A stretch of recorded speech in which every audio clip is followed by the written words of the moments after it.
qual é o sentido? Dicas de interpretação de texto com a professora Mônica Fernandes.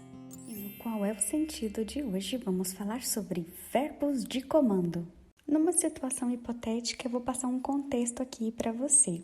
Imagine que você esteja estudando sobre as habilidades de comunicação e que o professor passe para você um texto que conta o relato de duas pessoas que estavam tendo problemas de comunicação, eram dois vizinhos, e que eles conseguiram resolver o seu desentendimento. A partir desse contexto, o professor passa para você, então, uma questão de interpretação. E a questão diz o seguinte: comente sobre a relação do texto base com as seguintes habilidades de comunicação: comunicação eficaz, comunicação assertiva, negociação. Nessa questão base, eu destaquei aqui para vocês a palavra relação, porque o verbo de comando neste caso tem a ver com essa palavra, comente sobre a relação. Então, nós podemos dizer que o verbo de comando da questão tem um sinônimo, né? O relacione. Eles querem dizer a mesma coisa. Então, já que nós já descobrimos qual é o verbo de comando, qual é a primeira coisa a fazer? Precisamos saber o significado desse verbo. Então, o que significa relacionar? Eu trouxe aqui para vocês a definição do dicionário e eu destaquei a definição número 3, que diz assim: relacionar é estabelecer relação ou analogia entre coisas diferentes. Então, para que a gente possa entender isso um pouquinho melhor, vamos ver a definição de analogia também. Analogia: relação de semelhança entre coisas ou fatos distintos. Então, agora que você tem em mente que comentar sobre a relação ou relacionar é fazer uma analogia, ou seja, estabelecer pontos em comum entre coisas ou fatos diferentes, você já pode começar a pensar em como responder a esta questão. Para você estabelecer a relação entre as habilidades de comunicação e o texto base, quais são os passos a seguir? O primeiro passo é estudar os conceitos. Por exemplo, quando você retoma seus estudos a respeito das habilidades de comunicação, uma das características da comunicação eficaz é que a pessoa tem objetivos muito claros em mente em relação ao que deseja comunicar.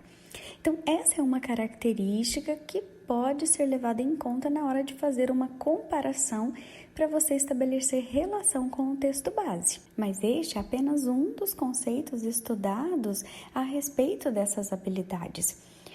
Você pode selecionar muitas outras características, tanto da comunicação eficaz, mas também estabelecer outros critérios de comparação sobre a comunicação assertiva, sobre a negociação, para poder fazer relação com o texto base. O segundo passo é estudar o texto base. Agora, então, você vai voltar a sua atenção para o texto base, selecionando trechos desse texto em que as habilidades de comunicação podem ser aplicadas. Vou citar um exemplo para vocês do texto base. O texto base contava a história de dois vizinhos que tiveram um problema sério por conta de um barulho de um aquecedor. E no final do texto relatava a fala da pessoa incomodada e ela dizia o seguinte para o seu vizinho. Ela proporcionou ali um encontro casual e disse o seguinte: ouça, estou muito aborrecido. Sei que você está totalmente dentro de seus direitos, mas a saída do aquecedor nos fundos em sua casa faz muito barulho e isso nos incomoda muito. Se fosse possível diminuir o barulho ou mesmo mudar o lugar da saída, e como eu sou incomodado e você está no seu direito, eu arcaria com os custos, se você concordar com isso, claro. E aí nós chegamos então ao terceiro passo para responder a essa questão. Se a questão está pedindo para você escrever uma relação, para comentar uma relação ou para relacionar esses dois fatos, o que você deve fazer agora? Você deve escrever nas suas próprias palavras, comentar os pontos em comum e estabelecer a analogia entre as habilidades de comunicação e as diversas situações do texto base. Esses pontos em comum que você vai comentar e escrever nas suas próprias palavras é que é a resposta ideal. Então, eu vou dar um exemplo para vocês agora.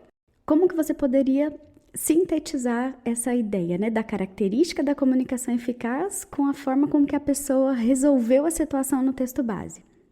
A sua resposta poderia ficar assim: para uma comunicação eficaz, seja formal ou informal, requer que a pessoa tenha em mente o objetivo muito claro do que deseja falar. Como no texto base, em que o personagem, ao invés de utilizar a agressão ou amaldiçoar seu vizinho, esperou um momento para encontrá-lo e propor uma solução para o barulho de forma eficiente e clara. Então, gente, essa foi a dica de hoje. Se você quiser melhorar na sua interpretação de texto, preste atenção aos verbos de comando.